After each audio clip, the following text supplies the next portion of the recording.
چین اس وقت دنیا کا سب سے بڑا آئل کا امپورٹر ہے، اور جو ان کا 90 سے 95% جو چین کا آئل امپورٹ ہوتا تھا وہ مشرق وسطیٰ سے ہوتا تھا۔ لیکن سعودی عرب، متحدہ عرب امارات اور مشرق وسطیٰ میں جو ابھی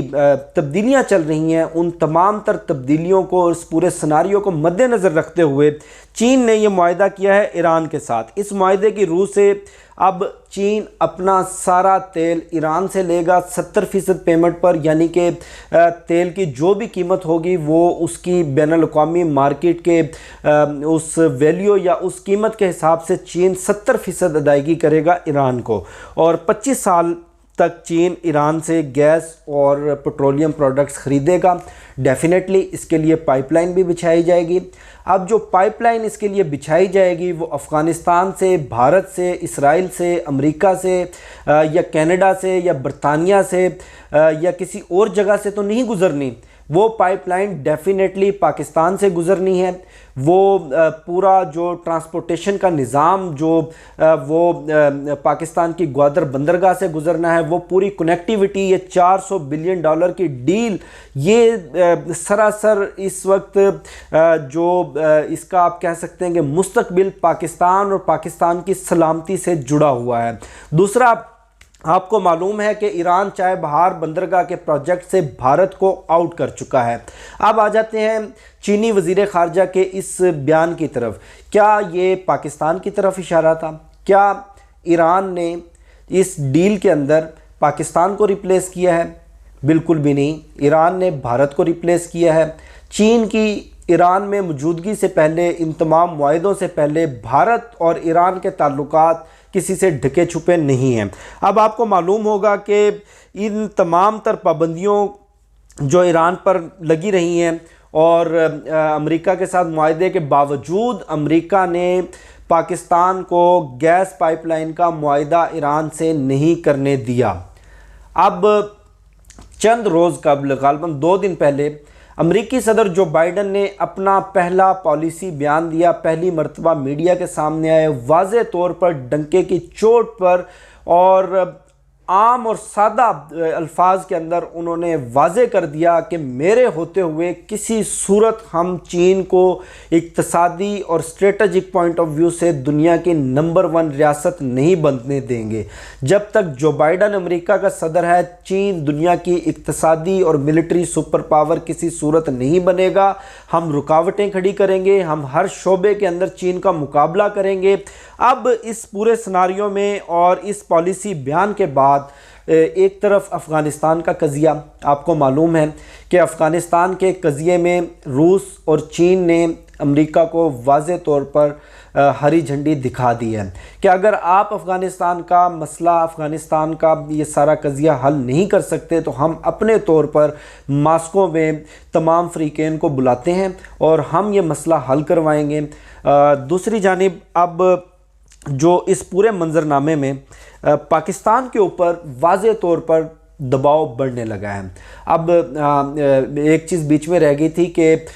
جو چینی وزیر خارجہ کا بیان ہے وہ کچھ ماہرین کے مطابق بھارت کی طرف اشارہ ہے کہ بھارت نے اتنے قریبی اتحادی ہونے کے باوجود ایک فون کال کے اوپر ڈھیر ہو کر ایران کے ساتھ تمام تر معاہدے کینسل کر دیے۔ ایران سے جو بھارت آئل امپورٹ کر رہا تھا، آئل کی امپورٹ ختم کر دی۔ اور کچھ ماہرین کے مطابق جو چینی وزیر خارجہ کا اشارہ کینیڈا کی طرف تھا۔ امریکی صدر اور امریکی اسٹیبلشمنٹ کے دباؤ پر کینیڈا نے چینی کمپنیوں کے جس میں ہواوے سر فہرست تھے ان کے عہدیداروں کے اوپر پابندیاں لگائیں، ان کے اوپر مقدمات قائم کیے، کچھ گرفتاریاں بھی کینیڈا میں کی گئی ہیں اور ان لوگوں کو امریکہ کے حوالے کرنے کی بھی بات چیت چل رہی ہے۔ اب اس پورے سناریو کے اندر جس میں پاکستان کی مرکزی حیثیت ہے، جس میں ایران،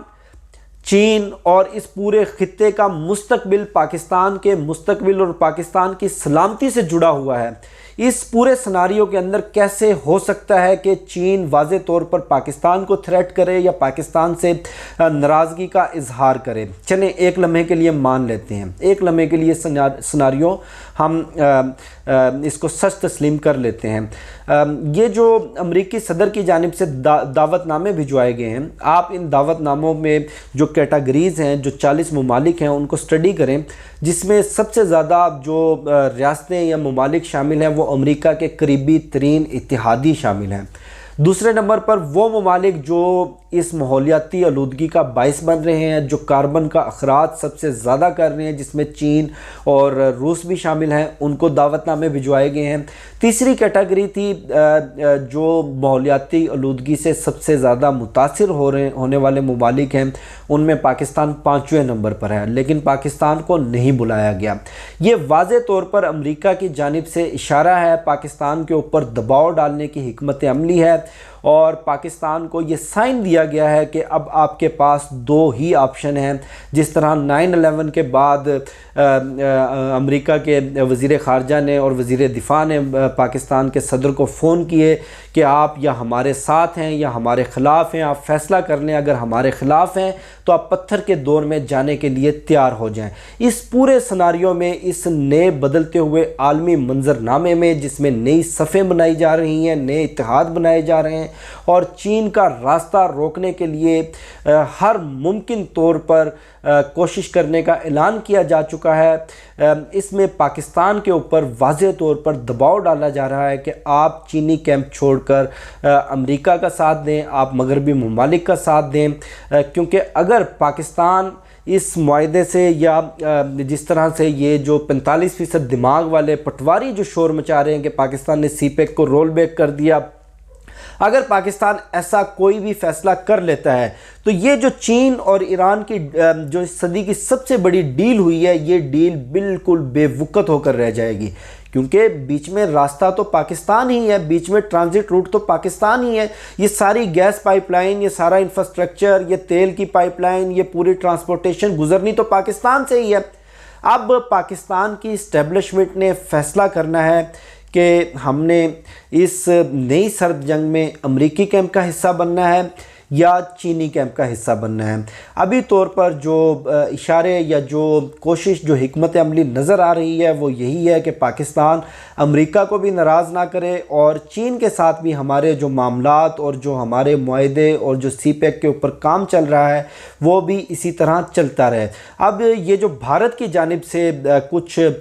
معاہدے اور امن مذاکرات کا ایک جھانسا دیا جا رہا ہے، یہ بھی ماہرین کے مطابق امریکی اشارے پر ہے کہ ایک طرف وہ ہمیں گاجریں دکھا رہے ہیں، دوسری طرف وہ ہمیں چھڑی بھی دکھا رہے ہیں کہ آپ ہمارا ساتھ دیں گے تو ہم کشمیر کے مسئلے پر، بھارت کے مسئلے پر آپ کو بھارت کے ساتھ مذاکرات کروا سکتے ہیں، بھارت پر دباؤ ڈال سکتے ہیں، بھارت کو بات چیت کرنے پر مجبور کر سکتے ہیں، اور دوسری جانب پاکستان کے اوپر دباؤ ڈالنے کے لیے دھمکیاں بھی دی جا رہی ہیں، یہ اشارے بھی دیے جا رہے ہیں کہ اگر آپ ہمارے ساتھ نہیں تو ہم عالمی فورمز کے اوپر آپ کو تنہا کر دیں گے۔ اب یہ جو منظرنامہ بنتا ہوا نظر آ رہا ہے اس میں بظاہر تو یہی لگتا ہے کہ پاکستان 70% اپنا فیصلہ لے چکا ہے کہ ہم چین کے کیمپ میں رہیں گے، ہم اس نئی سرد جنگ میں، اس نئی ٹسل میں، اس نئے عالمی منظرنامے میں، اس نئی صف بندی میں ہم کسی صورت نیوٹرل نہیں رہ سکتے، ہم کسی صورت الگ تھلگ نہیں رہ سکتے۔ ڈیفینیٹلی اور الٹیمیٹلی اس کے اثرات پاکستان پر آئیں گے، پاکستان کو فیصلہ لینا پڑے گا، اور یہ فیصلہ چائنیز کیمپ میں ہی جانے کا ہوگا، اور اسی سے پاکستان کا مستقبل جڑا ہوا ہے۔ مجھے شفقت علی کو دیجیے اجازت، انشاءاللہ جیسے جیسے اپڈیٹس آتی رہیں گی میں آپ کے ساتھ شیئر کرتا رہوں گا۔ پاکستان زندہ باد۔